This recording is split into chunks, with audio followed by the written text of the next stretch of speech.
Police in Bakersfield, California are investigating what's being called a freak accident, one that left an area doctor dead inside the chimney of a home. Police say Dr. Jacqueline Kodarak was last seen Wednesday with her boyfriend. 1991 एक महिला जो कि 31 साल की थी, उसका नाम जैकी खटैरिक था और वो लॉस एंजलिस में रहा करती। उसने अपनी मेडिकल की पढ़ाई पूरी कर ली थी, जिसके बाद वो अपनी ट्रेनिंग के लिए एक हॉस्पिटल में जाकर काम करने लगती है। वहां पर उसने 2-3 साल काम किया और साथ में ही वो एक यूनिवर्सिटी के अंदर जाकर पढ़ाना भी शुरू कर देती है। वो पार्ट टाइम वहां पर काम कर रही थी और उसकी जिंदगी बहुत अच्छे से चल रही थी। उस महिला का IQ लेवल का स्कोर 170 था, यानी कि एल्बर्ट आइंस्टाइन से भी बहुत ज्यादा। और मेडिकल की ट्रेनिंग पूरी करने के बाद इसने अपना ही खुद का एक छोटा सा क्लिनिक खोल लिया। अब ये अपने क्लिनिक में काम कर रही थी और साथ में ही ये पार्ट टाइम एक यूनिवर्सिटी में जाकर पढ़ाया करती। और फिर ऐसे ही धीरे धीरे टाइम बीतता जाता है और समय 2010 का आ जाता है। और इस टाइम पर जेरी 49 साल की हो चुकी थी और साथ में ही उसका एक बॉयफ्रेंड भी बन चुका था, जिसका नाम विलियम था। लेकिन कहने को तो ये दोनों गर्लफ्रेंड बॉयफ्रेंड थे, वैसे ये दोनों रिलेशनशिप में नहीं आए थे, बल्कि ये दोनों एक दूसरे को डेट भी कर रहे थे। इसके साथ साथ ये किसी और पर्सन को भी डेट करते रहा करते। ऐसे करके इनकी जिंदगी कट रही थी। और फिर 25 अगस्त 2010 के दिन जैकी एक रेस्टोरेंट में बैठकर ड्रिंक कर रही थी। वो वहां पर ड्रिंक वगैरह कर रही थी और साथ में उसको इतना ज्यादा नशा हो गया था, उसने वहां पर बैठकर एक कैब को बुक किया। लेकिन पता नहीं उसने कैब तो बुक की थी, फिर वो उस कैब में क्यों नहीं गई। उस दिन की रात ऐसे ही निकल जाती है और सुबह होने के बाद जैकी का कोई भी पता नहीं था, यानी कि वो रात को ही गायब हो चुकी थी। और इस बात का पता सबसे पहले जो जैकी की असिस्टेंट थी उसे पता चला, क्योंकि वो उस क्लिनिक में बैठी वहां पर वेट कर रही थी कि जैकी कब आएगी, लेकिन जैकी वहां पर नहीं आती। जिसके बाद वो जैकी के पास कई बार फोन करती है, लेकिन जैकी फिर भी उसका फोन नहीं उठाती। अब तंग आकर उस असिस्टेंट ने जैकी के बॉयफ्रेंड के पास फोन किया, यानी कि विलियम के पास उसने फोन किया और उससे पूछा कि तुम्हें पता है कि जैकी कहाँ है। वो कल रात से पता नहीं कहाँ चली गई है, वो अभी तक क्लिनिक में भी नहीं पहुंची है। जिसके बाद विलियम ने बताया कि हाँ मुझे पता है जैकी कहाँ है। तब उसने पूछा कि कहां पर है वो। विलियम ने फिर दोबारा से बताया कि जैकी रात को मेरे घर पर आई थी, लेकिन जब उसकी गाड़ी मेरे घर के बाहर आकर रुकी, मैंने खिड़की से देख लिया था कि जैकी बाहर खड़ी है और उसका मूड ठीक नहीं था। वो बहुत ही ज्यादा गुस्से में दिख रही थी, जिसकी वजह से मैं पीछे वाले डोर से बाहर निकल गया। मैं उस टाइम पर लड़ाई के मूड में नहीं था, क्योंकि जैकी वहां पर शायद हो सकता है कि लड़ाई करने के लिए ही आई थी। इसलिए मैं घर के पीछे वाले दरवाजे से बाहर निकला और अपने एक फ्रेंड के घर पर चला गया और पूरी रात मैं वहीं पर रहा और अभी भी मैं वहीं पर हूं। और शायद हो सकता है कि जैकी मेरे घर पर ही बैठी हो, इसलिए जब मैं यहां से निकलूंगा और अपने घर पर जाऊंगा, वहां पर जाकर मैं देखूंगा, अगर जैकी मेरे घर पर होगी तो मैं आपको फोन करके दोबारा बता दूंगा। ये बात होने के बाद उसकी असिस्टेंट ने भी फोन रख दिया। अब जो उसका बॉयफ्रेंड था, यानी कि विलियम, उसके फ्रेंड के घर से बाहर निकलता है और वो थोड़ी दूर पर ही उसके फ्रेंड का घर था। वो पैदल ही अपने घर की तरफ आ रहा था। उसने आकर देखा कि जैकी की गाड़ी घर के बाहर ही खड़ी है। अब वो सोच रहा था कि शायद हो सकता है उसे गेट नहीं खुला है, इसलिए वो उसका वेट कर रही है और गाड़ी के अंदर ही वो बैठी होगी। जिसके बाद विलियम गाड़ी के पास जाता है और गाड़ी के अंदर देखता है, लेकिन जैकी गाड़ी के अंदर नहीं बैठी थी और उसका फोन, उसका पर्स और सब कुछ उसका गाड़ी के अंदर ही रखा था। जिसके बाद विलियम ने सोचा शायद हो सकता है कि जैकी किसी ना किसी तरह से उसके घर के अंदर एंटर कर गई है, इसलिए वो उसके गेट पर जाता है। अपने घर के गेट पर जाने के बाद उसने देखा कि उसका गेट तो बंद है, मतलब कि जैकी घर के अंदर नहीं गई है। जिसके बाद वो पीछे वाले गेट की तरफ जाता है। वहां पर जाने के बाद उसने देखा कि वहां पर एक शावल पड़ी है, यानी कि किसी ने यहाँ पर शावल से गेट को खोलने की कोशिश की थी, लेकिन वो नाकाम रहा। जिसके बाद विलियम अपने गेट को खोलता है और घर के अंदर चला जाता है। वो अपने पूरे घर को छान मारता है, लेकिन जैकी का कहीं भी कुछ नहीं पता चलता। और जब जैकी नहीं मिली, उसके बाद विलियम ने जो जैकी की असिस्टेंट थी उसके पास फोन कर दिया और उसको बताया कि पता नहीं जैकी कहाँ चली गई है। उसकी गाड़ी तो मेरे घर के बाहर खड़ी है, लेकिन उसका कुछ भी पता नहीं चल रहा कि वो कहां चली गई है। और ये सब बताने के बाद विलियम ने असिस्टेंट से ये भी कहा कि अगर आपको जैकी के बारे में कुछ भी पता चलता है तो आप मुझे फोन कर देना, अगर मुझे कुछ पता चलेगा तो मैं आपको फोन कर दूंगा। लेकिन जो उसकी असिस्टेंट थी उसको कुछ गड़बड़ लग रही थी, इसलिए उसने कहा कि हमें पुलिस स्टेशन में जाना चाहिए और इसके बारे में पुलिस को सब कुछ बता देना चाहिए। ये शायद हो सकता है कि जैकी के साथ कुछ बुरा हुआ हो। इसके बाद वो दोनों पुलिस स्टेशन में जाते हैं और वहां पर जाकर सब कुछ पुलिस वालों को बता देते हैं। अब पुलिस वालों ने जैकी की मिसिंग रिपोर्ट लिख ली थी, जिसके बाद वो जैकी के घर पर जाते हैं। वहां पर जाने के बाद वो जैकी के घर के अंदर एंटर होते हैं और वहां पर उसके घर को पूरी तरह से चेक करते हैं, लेकिन वहां पर ऐसा नहीं लग रहा था कि जैकी यहां पर थी। मतलब कि ये लग रहा था कि वो 1-2 दिन से यहां पर घर के अंदर आई ही नहीं है। जिसके बाद पुलिस वाले बाहर निकलते हैं और आसपास के लोगों से पूछताछ करते हैं, लेकिन आसपास के लोगों को भी जैकी के बारे में कुछ भी नहीं पता था। इसके बाद पुलिस वाले वहां से निकलते हैं और विलियम के घर पर चले जाते हैं। विलियम के घर पर जाने के बाद उन्होंने उसके घर की अच्छी तरह से तलाशी ली, लेकिन उन्हें वहां पर कुछ भी नहीं मिलता। जिसके बाद वो बाहर निकलते हैं और जैकी की गाड़ी की जाकर तलाशी लेते हैं, लेकिन जैकी की गाड़ी से भी उन्हें कुछ क्लू नहीं मिलता। अब पुलिस वालों के हाथ कुछ भी नहीं लग रहा था और वो अब कुछ कर भी नहीं सकते थे। जिसके बाद पुलिस वालों ने यह कह दिया कि हमें सिर्फ वेट करना होगा यहाँ पर, क्योंकि जैकी एक समझदार महिला है, इसलिए शायद हो सकता है कि वो कहीं चली गई हो और 1-2 दिन के बाद वो वापस से अपने घर लौट आएगी। और जैकी के गायब होने के 24 घंटे बाद यानी कि अगले दिन जो विलियम था, जैकी का बॉयफ्रेंड, वो एक फॉरेन ट्रिप पर चला गया। और जो वो फॉरेन ट्रिप पर गया था वो एकदम से उसका प्लान नहीं बना था, वो उसका पहले से ही प्लान बना हुआ था। उसे मीटिंग के लिए फॉरेन ट्रिप पर जाना था और जिसके लिए पुलिस वाले भी उसे इजाजत दे देते हैं, क्योंकि उसके ऊपर कोई भी शक नहीं था पुलिस वालों को। इसलिए विलियम फॉरेन ट्रिप पर चला गया था। और साथ में ही जो विलियम फॉरेन ट्रिप पर गया था उसने अपने एक दोस्त को फोन कर पहले ही कह दिया था कि मैं फॉरेन ट्रिप पर जा रहा हूं और मेरे घर पर जो एक्वेरियम रखा है उसके अंदर मछलियां हैं, तो तुम हर रोज मेरे घर पर जाना और उन मछलियों को दाना डाल देना। अगर तुम उनको दाना नहीं डालोगे तो वो मछलियां मर जाएगी। और फिर विलियम के जाने के 1 दिन बाद यानी कि जो जैकी थी उसके गायब हुए अब 48 घंटे बीत चुके थे, उसके बाद विलियम का दोस्त विलियम के घर पर आता है। वो मछलियों को दाना डालने के लिए वहां पर आया था और जैसे ही उसने विलियम का गेट खोला उसने बहुत ही गंदी बदबू वहां पर महसूस की। इसलिए उसने अपनी नाक पर हाथ रखा और वो सीधा ही फ्रिज की तरफ चला गया। उसे लग रहा था कि शायद हो सकता है फ्रिज के अंदर कुछ सड़ रहा है और ये बदबू उसी से आ रही है, लेकिन वो जब फ्रिज के पास गया उसे वहां पर सब कुछ ठीक लगा। जिसके बाद वो डस्टबिन के भी पास गया और उसे लगा कि शायद हो सकता है कि ये डस्टबिन से बदबू आ रही है, लेकिन डस्टबिन में भी सब कुछ सही था। फिर वो मछलियों के पास गया, उसे लग रहा था कि अब ये मछलियों से आ रही होगी बदबू, लेकिन मछलियों से भी कोई बदबू नहीं आ रही थी। तो ये बदबू आ कहां से रही थी?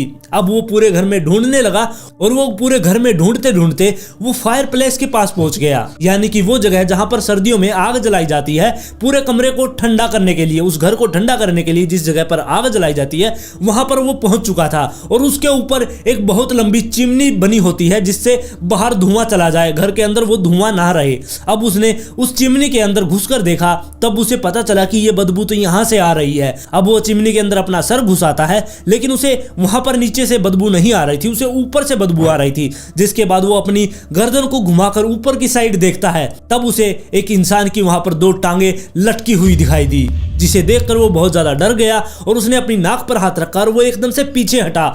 उसे पता चल गया था कि ये बदबू यहां से आ रही है। और अब तक तो आप लोगों को ये पता चल गया होगा कि वहां पर कौन लटका था।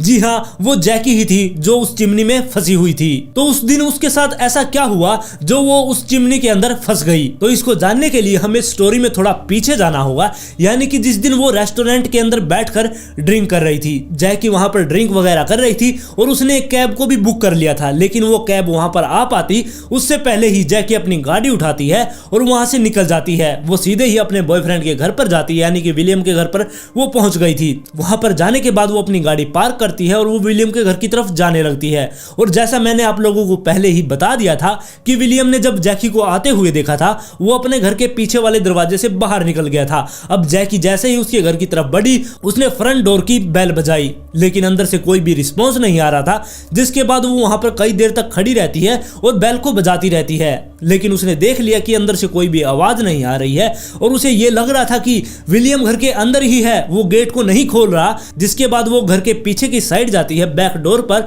और वहां पर जाकर वो गेट को खटखटाती है, लेकिन वो गेट भी नहीं खुलता। जिसके बाद वो पीछे हटती है और वहां पर आसपास कोई ऐसी चीज ढूंढने लगती है जिससे वो गेट तोड़कर अंदर जा सके। तब उसे वहां पर एक शावल मिलती है और उस शावल से वो उस गेट को तोड़ने की भी कोशिश करती है, लेकिन उस कोशिश में भी वो नाकाम रहती है। लेकिन फिर भी उसे उसे ये नहीं लग रहा था कि विलियम घर के अंदर नहीं है। वो सोच रही थी कि विलियम घर के अंदर ही है और वो उससे नहीं मिलना चाहता। वो उस टाइम पर नशे में इतनी ज्यादा चूर थी कि उसे कुछ भी समझ नहीं आ रहा था। अब वो बाहर सीढ़ियों से ऊपर की तरफ जाती है। छत पर जाने के बाद उसने देखा कि वहां पर एक चिमनी लगी हुई है और चिमनी से उसने देखा कि वो उसके घर के अंदर जा रही है। अब वो सोचने लगी कि वो इस चिमनी के अंदर घुसेगी और घर के अंदर पहुंच जाएगी। जिसके बाद जो चिमनी के ऊपर एक कैप लगी हुई थी, अब उसने जोर लगाकर उस कैप को उसके ऊपर से हटा दिया और वो चिमनी के ऊपर चढ़ गई। और चिमनी के ऊपर चढ़ने के बाद उसने अपनी दोनों टांगे उस चिमनी के अंदर लटकाई और वो धीरे से उसके अंदर कूद गई। और उसने ये सोचा भी नहीं होगा कि वो चिमनी के अंदर जैसे ही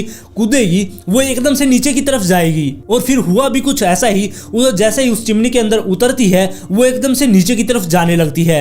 उस चिमनी में कोई पकड़ने की भी जगह नहीं थी क्योंकि वो पूरी तरह से चिकनी चिमनी थी और चिमनी चिकनी होने की वजह से उसके ऊपर वो पकड़ नहीं बना पाई और वो उस चिमनी के अंदर धंसती चली गई। और जैसे जैसे उस चिमनी के अंदर जा रही थी वो चिमनी भीड़ी होती गई और जो जैकी ने सोचा था वो बिल्कुल उसकी सोच से परे ही हो गया क्योंकि चिमनी अब नीचे से भीड़ी हो गई थी और भीड़ी होने की वजह से वो वहां पर जाकर फंस गई थी। अब जैकी उस चिमनी के अंदर पूरी तरह से फंस चुकी थी। अब ये जानकारी नहीं है कि उसके हाथ नीचे फंसे हुए थे या फिर ऊपर की साइड थे। अगर उसके हाथ ऊपर की साइड भी होते तब भी वो ऊपर नहीं चढ़ पाती क्योंकि वो चिमनी बहुत ही ज्यादा चिकनी थी और ना ही उसके पैरों की तरफ कोई ऐसी सपोर्ट की जगह थी जिसके ऊपर वो पैर रखकर ऊपर की साइड जा सके। अब वो पूरी तरह से वहां पर फंस चुकी थी और उस चिमनी में फंसने के बाद जैकी ने बहुत जोर जोर से चिल्लाना वहां पर शुरू कर दिया। लेकिन जो विलियम था वो घर से बाहर जा चुका था। अब उसके चिल्लाने का कोई भी फायदा नहीं था, लेकिन फिर भी वो बहुत जोर जोर से वहां पर चिल्लाई जा रही थी और इतनी जोर जोर से चिल्लाने की वजह से जैकी को वहां पर सांस चढ़ गए और सांस चढ़ने की वजह से वो बहुत तेज तेज वहां पर सांस लेने लगी। और जैसे ही वो सांस अंदर की तरफ खींच रही थी उसका पेट सिकुड़ रहा था और उसका पेट जैसे ही सिकुड़ रहा था वो चिमनी में नीचे की तरफ जा रही थी। यानी कि वो जैसे जैसे सांस लेती जा रही थी वो नीचे की तरफ जा रही थी और साथ में ही उसे सांस लेने में भी बहुत ज्यादा प्रॉब्लम होने लगी थी क्योंकि उसके चारों तरफ चिमनी थी और वो उस चिमनी के अंदर फंस चुकी थी और वो जैसे ही सांस ले रही थी उसका पेट अंदर जा रहा था और वो वहां पर सिकुड़ती जा रही थी और इतनी ज्यादा बुरी तरह से उसकी छाती दब चुकी थी जिसकी वजह से वो वहां पर अब चिल्ला भी नहीं सकती थी। अब सिर्फ उसका यही काम था कि वो अब यहाँ पर बैठकर सिर्फ वेट करे ताकि विलियम वहां पर आए और उसे बचा ले। और फिर अगले दिन विलियम अपने घर पर आता है और जैकी को पता चल गया था कि विलियम घर पर आ चुका है। जिसके बाद जैकी चिल्लाने की कोशिश करती है लेकिन वो वहां पर फंस चुकी थी, उसका पेट भी दबा हुआ था। अब वो बहुत जोर से वहां पर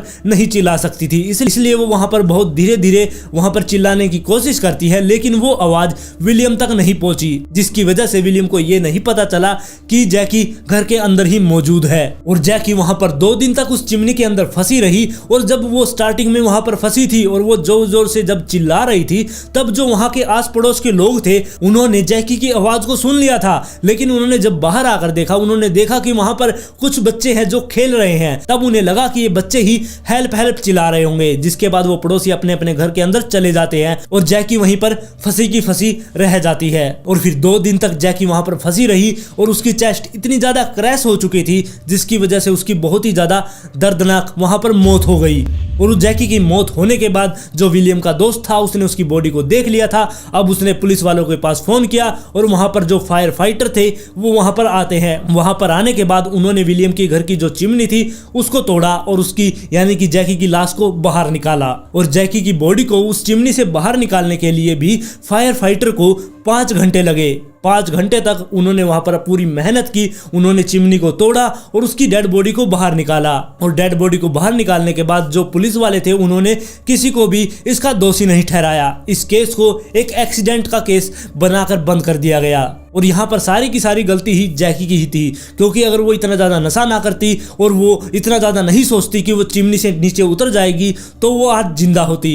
लेकिन अब कर भी क्या सकते हैं, उसने अपना ज़्यादा ही दिमाग दौड़ा दिया और वो उस चिमनी में उतर गई, जिसकी वजह से उसकी मौत हो गई।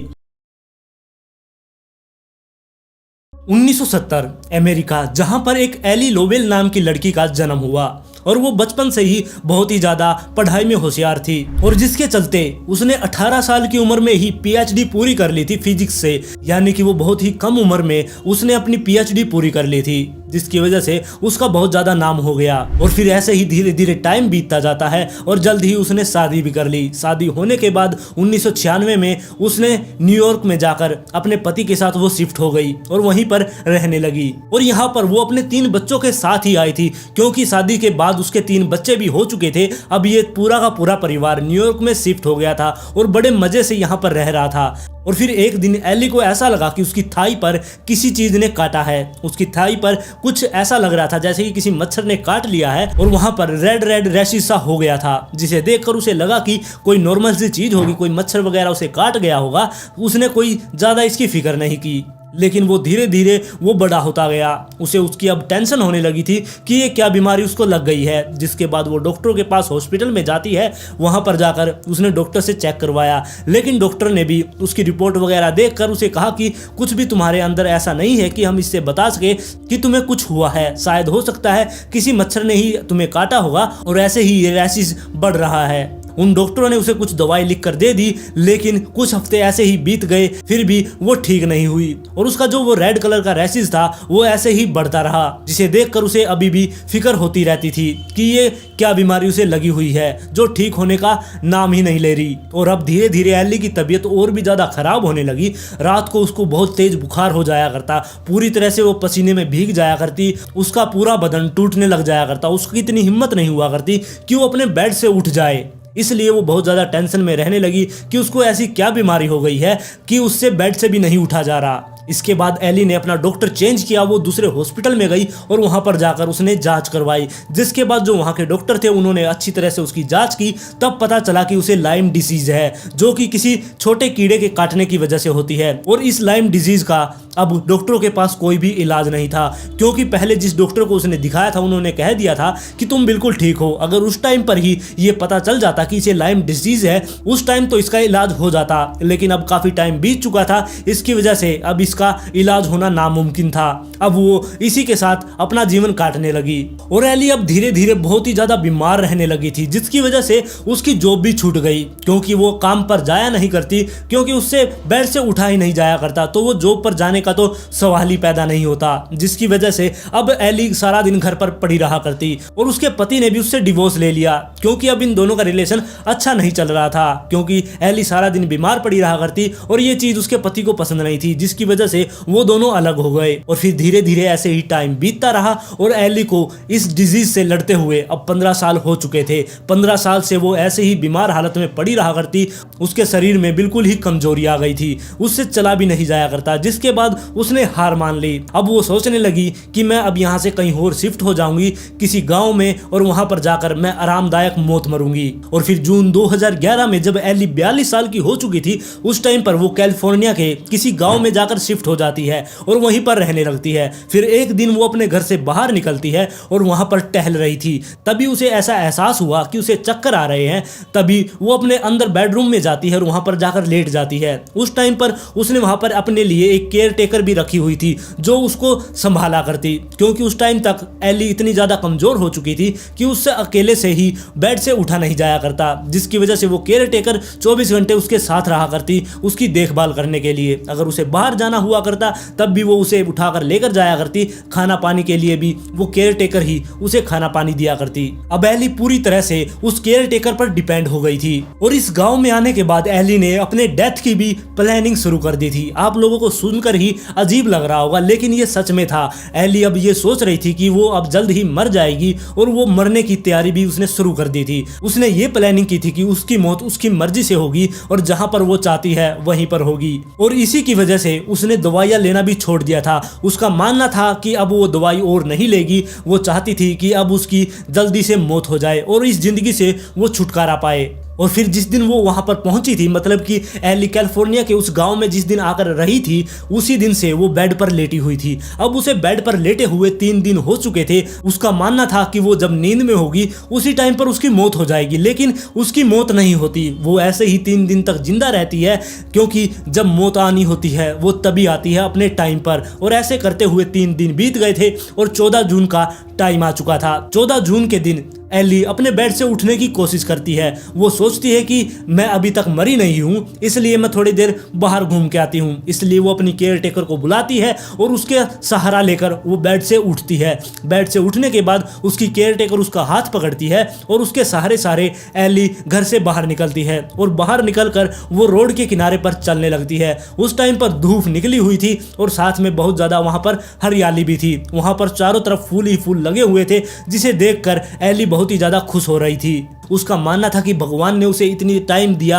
उसे जिंदा रहने के लिए, अभी तक वो मरी नहीं थी, इसलिए वो बाहर की जो दुनिया उसने अब देखी थी यहाँ पर गांव के अंदर आकर, वो देखकर वो बहुत ही ज्यादा खुश थी। लेकिन ये खुशी भी उसके लिए ज्यादा टाइम तक नहीं थी। जैसा कि मैंने आप लोगों को बताया कि वो रोड के किनारे पर चल रही थी कि तभी उसके चलते चलते माथे से कोई पैनी चीज आकर टकराई। वो बहुत ही ज्यादा नुकीली चीज थी, जिसे देखकर वो एकदम से रुक गई और रुकने के बाद वो इधर उधर देखने लगी। उसे लगा कि कोई पत्थर वगैरह होगा जो उसके माथे से आकर टकरा गया। लेकिन उसने जब इधर उधर देखा तब उसने देखा कि एक मधुमक्खी है जो कि उसके माथे से आकर टकराई थी। और उस मधुमक्खी को देखकर एली का एकदम से ही मूड खराब हो गया, लेकिन वो फिर भी आगे बढ़ती रही। उसका मानना था कि वो कई दिनों के बाद तो इतनी ज्यादा खुश हुई है और इस मधुमक्खी की वजह से वो अपनी इस खुशी को खराब नहीं करेगी, जिसकी वजह से वो आगे बढ़ने लगती है। और उसकी केयर टेकर और एली जैसे ही आगे बढ़ते जा रहे थे तभी एली ने महसूस किया कि वो मधुमक्खी उसी के आसपास मंडरा रही है। और तभी उसने सामने देखा कि एक बहुत ही बड़ा मधुमक्खियों का बादल उसकी साइड आ रहा है। उस मधुमक्खी के बादल में कम से कम हजारों मक्खियां थी जो उसकी तरफ आ रही थी। और इतनी सारी मधुमक्खियों को अपनी तरफ आता देखकर एली बहुत ही ज्यादा डर चुकी थी, जिसके बाद वो सोच रही थी कि वो यहाँ से भाग जाए और अपनी जान बचाए। लेकिन एली ऐसा करने में सक्षम नहीं थी, क्योंकि वो केयर टेकर के सहारे ही तो यहाँ तक चल के आई थी।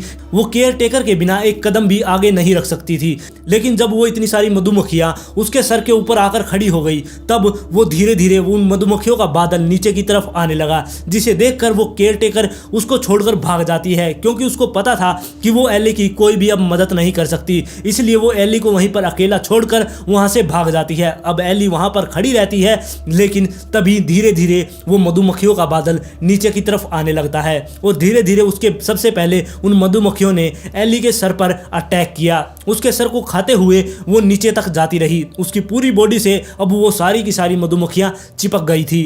वो उसको डंक मारे जा रही थी और ऐसा नहीं था कि वो एक बार डंक मार के मर जाती, क्योंकि वो अफ्रीकन किलर बीज थी, जैसा कि आप लोग उसके नाम से ही अंदाजा लगा सकते हैं, जिसकी वजह से वो किलर बीज अब एली को दर्जनों बार डंक मार रही थी। और जब एली को वो मधुमक्खियां काट रही थी उसके शरीर में इतनी ज्यादा कमजोरी थी, जिसकी वजह से वो वहां पर खड़ी भी नहीं रह पाई और वो घुटनों के बल नीचे गिर गई। घुटनों के बल नीचे पड़ते ही उसने अपने दोनों हाथों से अपने फेस को कवर करने के लिए अपने दोनों हाथ ऊपर उठाए, लेकिन जितना हो सकता था उसने अपने हाथों से अपने फेस को कवर किया। लेकिन फिर भी वो मधुमक्खियां उसको काटे जा रही थी। उसके फेस पर जहां पर भी उन्हें जगह मिल रही थी, उसके कान पर, उसकी नाक पर, उसके मुंह पर, जहां पर भी उन मधुमक्खियों को जगह मिल रही थी वो उसे काट रही थी। और यहाँ पर साथ में एली को एक और प्रॉब्लम थी, जो ये मधुमक्खियां उसे काट रही थी। इन मधुमक्खियों के काटने से अगर उसे एक मधुमक्खी भी काट ले, उस मधुमक्खी के काटने से एली को अच्छा खासा इन्फेक्शन हो जाया करता।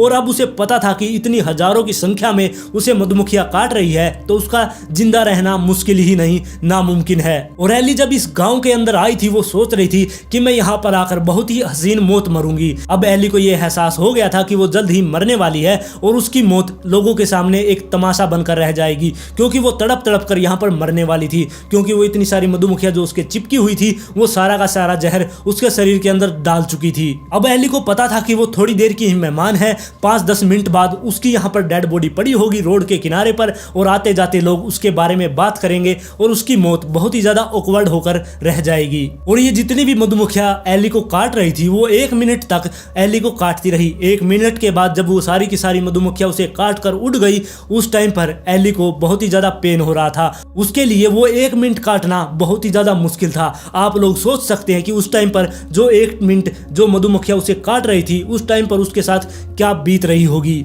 अब एली वहां पर पड़ी हुई थी, उसके शरीर से वो सारी की सारी मधुमक्खियां उड़ चुकी थी। और जब उसकी वो सारी की सारी मधुमक्खियां वहां से उड़ गई, उसके बाद जो उसकी केयर टेकर थी वो दूर से खड़ी होकर एली को देख रही थी। जब वो सारी मधुमक्खियां वहां से भाग गई, उसके बाद वो भागती हुई केयर टेकर एली के पास आती है और उसके हाथ पकड़कर उसे उठाती है। और एली को उठाने के बाद वो भागती हुई अपनी कार के पास पहुंची और उस कार को घुमाकर एली के पास लाती है। एली अब समझ चुकी थी कि वो उसकी केयर टेकर उसे हॉस्पिटल में ले जाना चाहती है ताकि उसका इलाज हो सके। इसके बाद एली ने अपनी केयर टेकर से कहा कि तुम गाड़ी को वापस से बंद करके खड़ी कर दो और मुझे अपने कमरे में लेकर चलो, मैं नहीं चाहती हॉस्पिटल में जाना। अगर मेरी मौत ऐसे ही लिखी है तो मैं ऐसे ही मरना चाहती हूँ। मैं अब हॉस्पिटल में नहीं जाऊंगी, मुझे और दवाई नहीं चाहिए, मुझे ऐसे ही मरना होगा। और हालांकि एली जब इस गांव के अंदर आई थी और उस दिन जब वो बाहर घूम रही थी, वहां का जो नजारा था उसे देखकर उसके अंदर जीने की दोबारा से उम्मीद जाग उठी थी। वो दोबारा से जीना चाहती थी, लेकिन अब कर भी क्या सकते थे। इतनी सारी मधुमक्खियों ने जो उसे काट लिया था, अब वो सोच रही थी कि उसकी जल्द ही मौत हो जाएगी। जिसके बाद उसकी केयर टेकर उसे पकड़कर उसके बेडरूम तक ले जाती है और बेडरूम में ले जाने के बाद वो उसके बेड पर एली को लेटा देती है। और फिर धीरे धीरे ऐसे ही 3 दिन और बीत गए। एली ना तो उसको कुछ हुआ, ना तो वो मरी और ना ही उसको कोई इन्फेक्शन हुआ, क्योंकि जैसे कि मैंने आप लोगों को बताया है कि उसे एक मधुमक्खी भी काट ले तो उसे अच्छा खासा इन्फेक्शन हो जाया करता। लेकिन जब हजारों मधुमक्खियों ने उसे काटा तब उसे कोई भी इन्फेक्शन नहीं हुआ। और तो और एली को अब इन 3 दिनों में बहुत ही ज्यादा अच्छा महसूस हो रहा था, जो कि उसे 15 सालों से कभी भी महसूस नहीं हुआ। वो अब उसे महसूस हो रहा था, इतना अच्छा उसे लग रहा था। और जो उसे पहले शरीर में जगह जगह पर दर्द हुआ करता, वो सारा का सारा दर्द अब उसका खत्म हो चुका था। उसे ऐसा लग रहा था कि वो बिल्कुल ठीक हो चुकी है। और इसके बाद एली ने गूगल खोला और उसके ऊपर रिसर्च करना शुरू कर दिया और उसे ये पता चला कि कई बार मधुमक्खियों के काटने से ये लाइम डिजीज ठीक भी हो जाती है। और तभी उसे सर्च करते हुए 1997 की एक रिसर्च मिली, जो कि ऑस्ट्रेलिया में की गई थी। उस रिसर्च में ये लिखा गया था कि जो मधुमक्खी है उसके जहर में कुछ ऐसे वायरस होता है जिसकी वजह से ये लाइम डिजीज ठीक हो जाती है। लेकिन कभी भी इस चीज को फिजिकली नहीं करके देखा गया, क्योंकि किसी भी इंसान को हजारों मधुमक्खियों से कटवाना ये कहीं भी ठीक नहीं था। इसलिए इस रिसर्च को यहीं पर बंद कर दिया गया था। लेकिन यहाँ पर अगर हम एली की बात करें तो यहाँ पर मधुमक्खियों ने खुद ने ही उसके ऊपर हमला किया था, ना कि किसी ने उसके ऊपर रिसर्च करके देखा था मधुमक्खियों को उसके ऊपर छोड़कर। यहाँ पर तो उसके ऊपर खुद ही मधुमक्खियों ने अटैक किया था, जिसकी वजह से उसकी लाइम डिजीज ठीक भी हो गई थी। और इसके बाद एली वहां से उठती है और सीधा ही हॉस्पिटल में जाती है। हॉस्पिटल में जाने के बाद उसने अपने पूरी बॉडी का दोबारा से चेकअप करवाया और डॉक्टरों ने बताया कि उसकी लाइम डिजीज बिल्कुल ठीक हो चुकी है। और जब एली बिल्कुल पूरी तरह से ठीक हो गई, उसके बाद वो अपने घर को लौट गई। और घर पर जाने के बाद उसने एक मुहिम शुरू की। वो जो भी लाइम डिजीज के जो भी मरीज है उनको मधुमक्खियों का जहर निकाल के उनके अंदर इंजेक्ट करने लगी। वो सिरिंज से उनके शरीर के अंदर मधुमक्खियों के जहर को इंजेक्ट किया करती, जिससे लोगों की जान भी बचने लगी। क्योंकि एली अब ये साबित कर चुकी थी कि मधुमक्खियों के जहर से किसी की लाइम डिजीज को ठीक किया जा सकता है। आज की जो कहानी है ये एक कैथरीन चैपल नाम की महिला की है, जो कि एक स्पेशल इफेक्ट एडिटर के रूप में हॉलीवुड के अंदर काम किया करती। उसने बहुत सारी मूवीज के अंदर काम किया हुआ था, जैसे कि games of thrones, captain America और गॉडजिला। ऐसी मूवीज के अंदर इसने काम किया हुआ था। साथ में इसका एक पैशन भी था कि ये वाइल्ड लाइफ एक्सप्लोर करना चाहती थी और ये साउथ अफ्रीका जाकर वहाँ के जो वाइल्ड लाइफ के एक्सपर्ट हैं उनके साथ ये मीटअप करना चाहती थी और वहाँ की जितनी भी ये वाइल्ड लाइफ थी ये उसे एक्सप्लोर करना चाहती थी। और इसीलिए अब इसने एक फंडिंग पेज बनाया ताकि ये उससे पैसा इकट्ठा कर सके और साउथ अफ्रीका की जो वाइल्ड लाइफ है वहाँ के जो एक्सपर्ट है उनको ये पैसा दे सके और उनकी बहुत सारी इससे मदद हो सके। और इसीलिए इसने अब पैसा इकट्ठा करना शुरू कर दिया था। और इसके बाद जून 2015 के बीच में इसने अब अपनी कंपनी से छुट्टी ली और ये अब साउथ अफ्रीका चली गई। साउथ अफ्रीका में काउंटी शहर के अंदर अब ये वाइल्ड लाइफ एक्सप्लोर करने वाली थी। वहां पर जाकर इसने व्लॉगिंग स्टार्ट कर दी।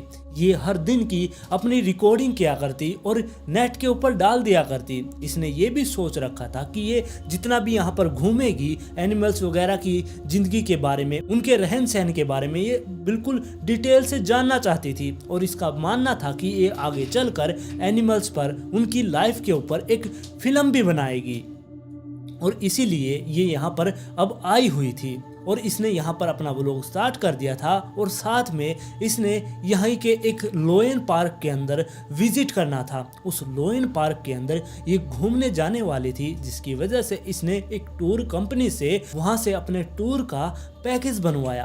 और जिस कंपनी से ये टूर पैकेज ले रही थी उसका नाम कारबास टूर था और इसका जो ओनर था वही इसका गाइड होने वाला था, वही इसको इस लोयन पार्क के अंदर ले जाने वाला था। और जो ये लोयन पार्क बनाया गया था ये लगभग 20 एकड़ के अंदर बनाया गया था। ऐसे तो ये पूरा अंदर से खुला हुआ था, लेकिन इसके चारों तरफ बहुत बड़ी बड़ी दीवारें और जाल लगे हुए थे, यानी कि ये 20 एकड़ का एक बहुत बड़ा पिंजरा था जिसके अंदर बहुत सारे शेर इकट्ठे रहा करते। उस समय पर इसके अंदर लगभग 850 शेर रहा करते। और जो ये पार्क बनाया गया था ये बहुत ही ज़्यादा फेमस पार्क था। इसके अंदर जो दुनिया के बहुत फेमस लोग हैं वो सब के सब इसके अंदर विजिट कर चुके थे। इस पार्क के अंदर जब एंटर किया जाता है तब यहाँ पर बहुत बड़े बड़े वार्निंग साइन लगे हुए हैं कि आप अपनी गाड़ी के अंदर ही बैठे रहें, अपने खिड़की दरवाजों को अच्छी तरीके से बंद रखें, आप बाहर निकलने की कोशिश ना करें। ऐसे साइन बोर्ड यहाँ पर चारों तरफ लगे हुए हैं। लेकिन जो ये लोग हैं आज के टाइम के, इन्हें कोई भी इन रूल को फॉलो नहीं करता। और फिर कैथरीन अपने गाइड के साथ गाड़ी में बैठती है और उस लोयन पार्क के अंदर एंटर कर जाती है।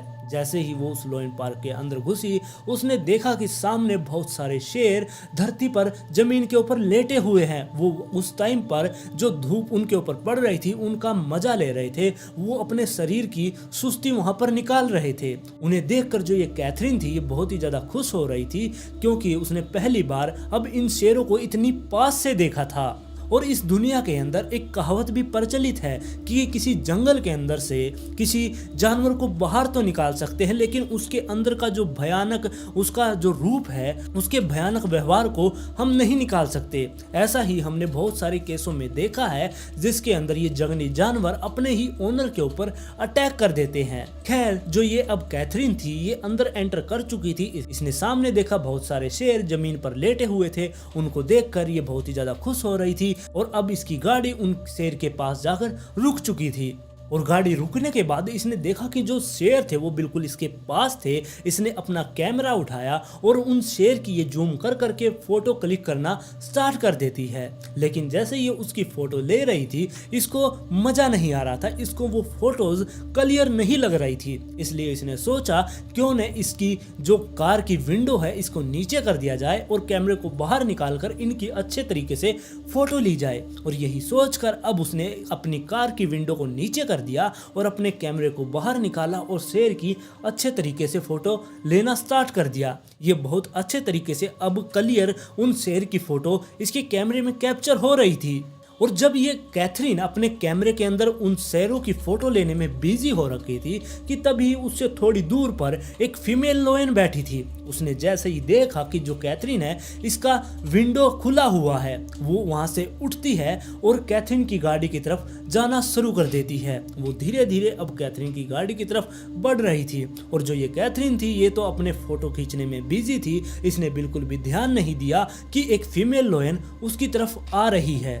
जब वो फीमेल लोयन आगे बढ़ रही थी तब जो कैथरीन की गाड़ी के पीछे और बहुत सारी गाड़ियां खड़ी थी, उन्होंने देखा कि जो ये फीमेल लोयन है ये कैथरीन की गाड़ी की तरफ बढ़ रही है। उन्होंने कैथरीन को सतर्क करने के लिए, उसको बताने के लिए कि तुम गाड़ी के अंदर अपना सर कर लो, अपनी खिड़की ऊपर कर लो, क्योंकि एक फीमेल लोयन तुम्हारी तरफ आ रही है। और यही सब बताने के लिए उन सब लोगों ने अपनी गाड़ी का हॉर्न बजाना स्टार्ट कर दिया। लेकिन जो ये कैथरीन थी ये इतनी ज़्यादा बिजी हो रखी थी उस शेर की फोटो खींचने में कि उसने उन लोगों की किसी भी हॉर्न की आवाज पर कोई भी रिस्पॉन्स नहीं किया।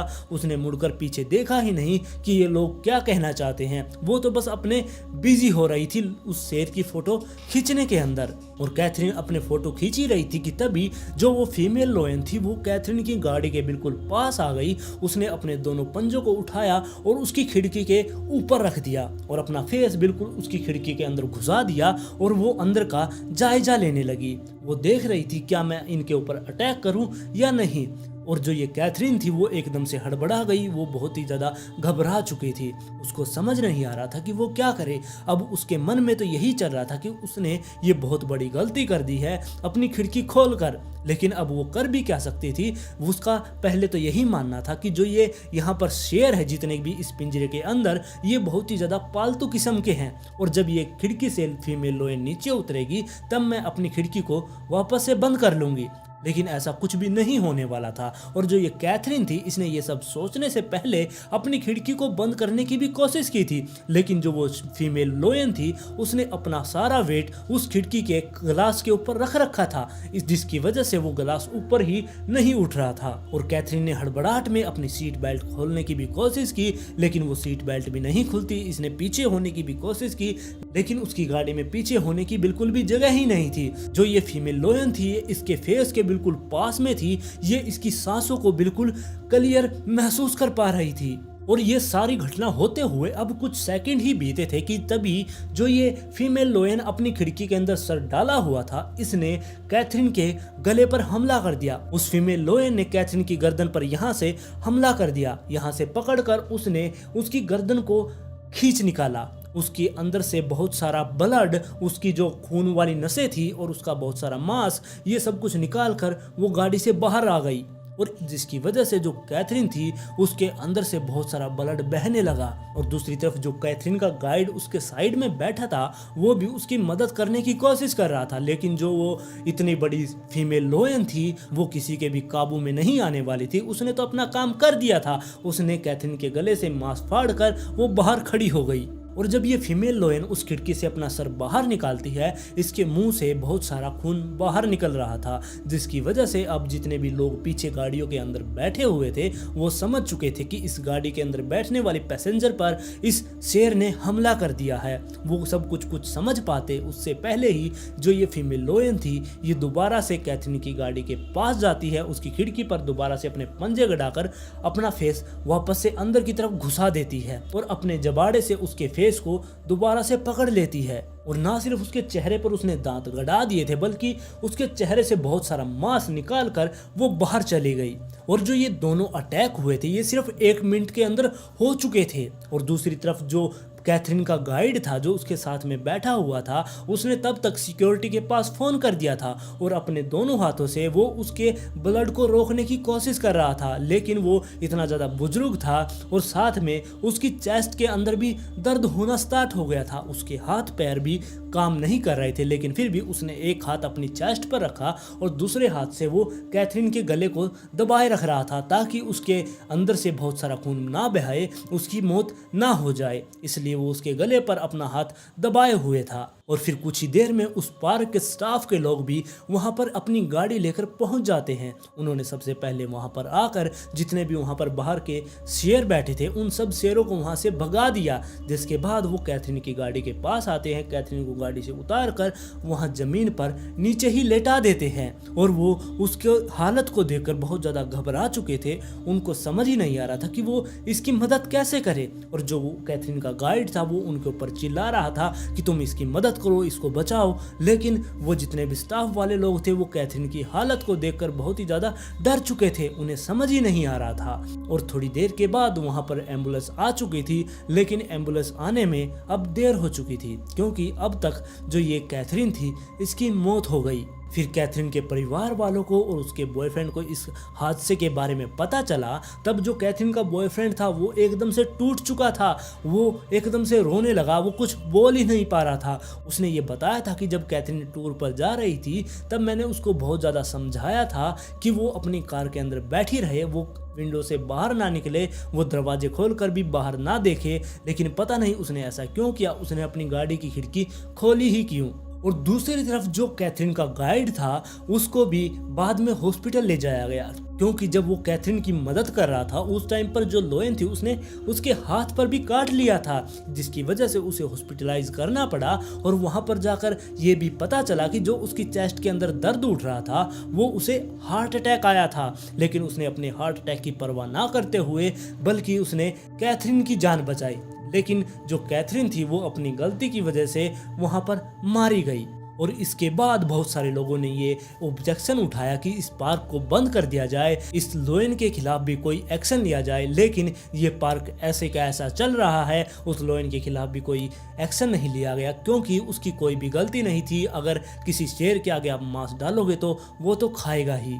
और ना ही इस हादसे के अंदर जो ये लोयन पार्क था उसकी कोई गलती थी, क्योंकि उन्होंने तो बड़े बड़े बोर्ड के अंदर ये लिख रखा था कि आप अपनी गाड़ियों के अंदर बैठे रहें, आप बाहर ना निकले। लेकिन जो ये कैथरीन थी ये अपनी गलती की वजह से वहां पर मारी गई। और फिर इससे अगले दिन बहुत सारे लोग फिर से इस पार्क के अंदर पहुंचते हैं शेरों को देखने के लिए। और यहाँ पर दोबारा से यही देखा गया कि एक दिन पहले यहाँ पर ये हादसा हुआ था जिसके अंदर एक महिला की मौत हो गई, लेकिन फिर भी इन लोगों को कोई फर्क नहीं पड़ रहा था। इन्होंने भी उस हादसे से कोई भी सबक नहीं लिया। ये सारे के सारे अपनी विंडो को खोलकर सब के सब ऐसे ही शेरों की फोटो क्लिक करने में लगे हुए थे। और आज की स्टोरी में बस इतना ही। आप लोग इस केस के बारे में अपनी राय मुझे कमेंट में जरूर दें। अगर आप इस चैनल पर पहली बार आए तो चैनल को सब्सक्राइब कर ले। वीडियो पसंद आई तो लाइक एंड शेयर जरूर करें। और जल्द ही मिलते हैं ऐसे ही एक और इंटरेस्टिंग केस के साथ।